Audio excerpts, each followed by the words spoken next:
السلام علیکم۔ اربد T V میں خوش آمدید۔ جازان میں غیر ملکی خاتون کو اغوا کر کے زیادتی کرنے کے سنگین جرم میں 2 یمنی کو سزائے موت دے دی گئی ہے۔ وزارت داخلہ کی جانب سے جاری بیان میں بتایا گیا ہے کہ جازان ریجن میں پولیس نے 2 یمنی شہری یوسف علی الوانی اور سلمان علی کو ایک غیر ملکی خاتون کو اغوا کرنے اور اس کے ساتھ زیادتی کر کے ویڈیو بنانے کے جرم میں گرفتار کیا تھا۔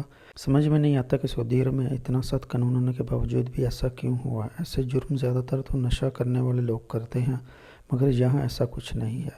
خاتون کے ساتھ زیادتی کے بعد ویڈیو بنائی کے بعد میں خاتون کو بلیک میل بھی کیا جا سکے، مگر جو خاتون تھی وہ لگتا ہے سعودی عرب میں کافی عرصہ سے رہ رہی تھی، اس لیے پولیس کو اطلاع دے دی۔ پولیس نے دونوں ملزمان کو گرفتار کر کے چلان کرمینل کورٹ میں جمع کرایا۔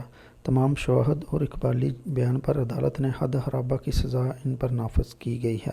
وزارت داخلہ کا کہنا تھا کہ عدالتی احکامات کے مطابق دونوں مجرموں کو سزائے موت پر 24 دسمبر 2024 بروز منگل کو جازان ریجن میں عمل درآمد کر دیا گیا ہے۔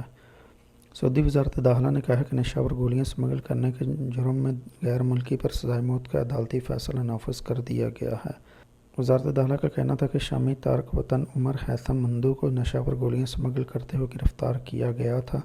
مذکورہ شخص کو عدالت میں پیش کیا گیا، جہاں الزام ثابت ہونے پر اور زمین میں فساد پھیلانے پر سر قلم کرنے کی سزا سنائی گئی۔ فیصلے پر اپیل کورٹ نے تصدیق کی اور روان شاہی نے سزا نافذ کرنے کی منظوری دے دی۔ وزارت نے کہا کہ الجوہ میں عدالت کا فیصلہ نافذ کر دیا گیا ہے۔ تو دوستو یہ رہی آج کی ویڈیو۔ امید کرتا ہوں اس ویڈیو کو زیادہ سے زیادہ لائک اور شیئر کریں گے۔ چینل پہ نئے ہیں، ابھی تک اپنے چینل کو سبسکرائب نہیں کیا تو چینل کو سبسکرائب کرتے ہوئے بیل آئیکن کو پریس کر لیں تاکہ اسی طرح آپ سعودی عرب سے باخبر رہ سکیں۔ تو ملتے ہیں کسی نئی ویڈیو کے ساتھ، تب تک کے لیے مجھے دعاؤں میں یاد رکھیے گا۔